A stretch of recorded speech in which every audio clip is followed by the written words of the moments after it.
Lep pozdrav vsem, ki nas spremljate. Začela bova z Matejem Toninom kar lepo s prvim vprašanjem. Zanima me, kako ocenjujete vaše srečanje ob kavicah, jih je bilo kar nekaj. Kakšne so bile vaše kave, grenke ali sladke?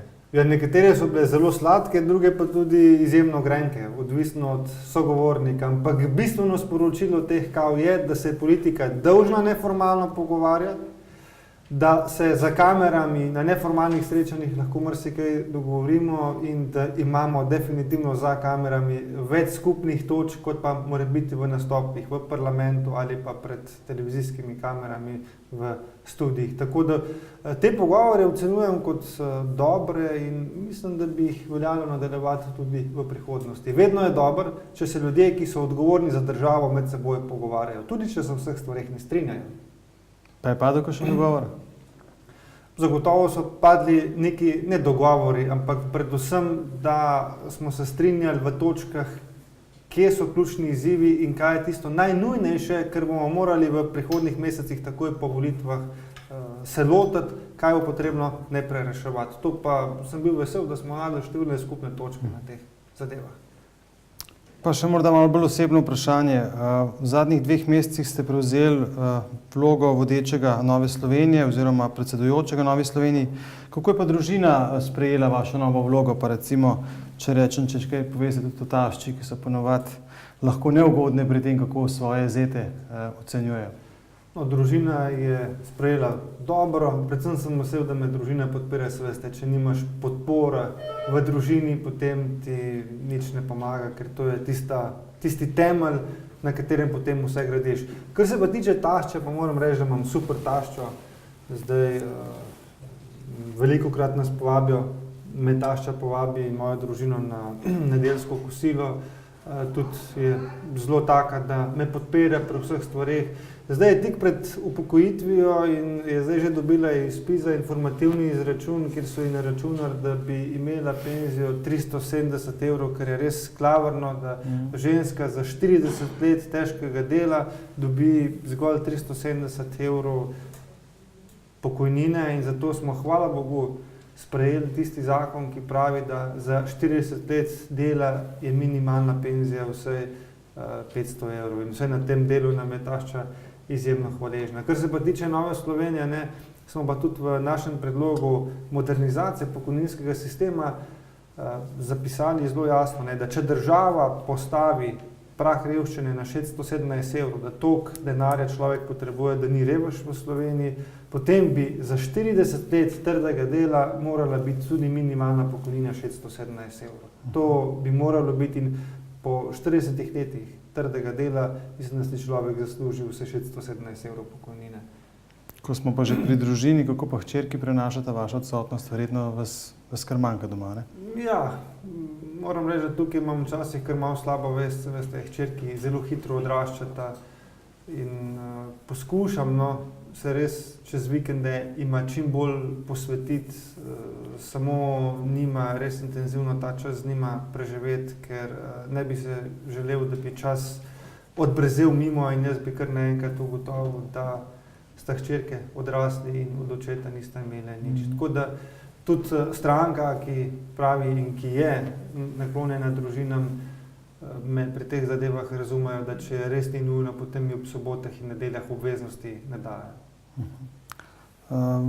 V samem programu, pa tudi v vaših aktivnostih večkrat poudarjate, da imate posluh za gospodarstvo in tudi podjetnike in kolikor sem seznanjen, ste nedavno prenavljali stanovanje. Kakšna je vaša osebna izkušnja s podjetniki? So vam tudi sami kaj pojamrali za kakšno stvar?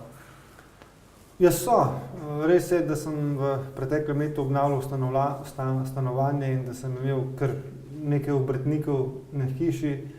Mislim, da je bila zgodba več ali manj povsod ista. In to je, da obrtniki poudarjajo, da je obdavčitev previsoka in da je zlasti obdavčitev plač previsoka in da če bi bila ta nižja, bi tudi kakšnega posameznika več zaposlili. In zato zelo podpirajo ta naš predlog, ki smo ga nedavno predstavili, da bi dvignili splošno dohodninsko olajšavo, s tem obdržali isti bruto, ampak bi se neto plače vsem povečale. S tem bi se tudi potem domača potrošnja povečala, se veste, če bi ljudje več trošili, bi podjetja potrebovala več proizvajati, z večjo proizvodnjo potrebujemo več delavcev, z več zaposlenimi pa se spet bolj polni pokojninska in zdravstvena blagajna. Tako da to je zgodba, ki jo mi na področju gospodarstva zagovarjamo. Pa če preklopiva na zdravstvo, tudi pri zdravstvu ste imeli svojo neposredno izkušnjo z našim sistemom, namreč imeli ste operacijo kolena. Kakšna je potem vaša izkušnja? So vas hitro operirali, ste dolgo časa čakali? Ja, moja izkušnja ni dobra. Torej, sama operacija je dobra, koleno je zdaj ok, ampak s postopkom, kako dolgo je vse skupaj teklo, pa zagotovo ni. Od tega, ko sem šel prvič svojemu družinskemu zdravniku povedati, da imam težave s kolenom, pa do končne operacije je minilo 2 leti. Meni se to zdi absolutno predolgo. V vseh teh 2 letih so mi večkrat ponujali, da če pa plačam 700 evrov, pa lahko pridem že naslednjih 14 dni na vrsto, kar govori zgolj v prid temu, da kapacitete v slovenskem zdravstvenem sistemu očitno obstajajo, potrebno ga je zgolj organizirati tako, da bodo ljudje jih lahko koristili. Zato mi v našem predlogu zdravstvene reforme predlagamo, da bi se ljudje sami lahko izbirali zdravstveni zavod, kjer bodo se zdravili, ali je to javni, ali je to privatni, ali je to koncesionar, kjerkoli pač želijo, in da tam, kjer se bodo zdravili, da jim to zdravljenje pokrije tudi zdravstvena zavarovalnica, kjer so zavarovani, da ne plačujejo iz svojih neposrednih žepov. Torej, to je koncept, ki ga mi v grobem predlagamo, da si vi izberete, kje se želite zdraviti, in da tam, kjer se zdravite, vam plača zavarovalnica, kjer ste zavarovani.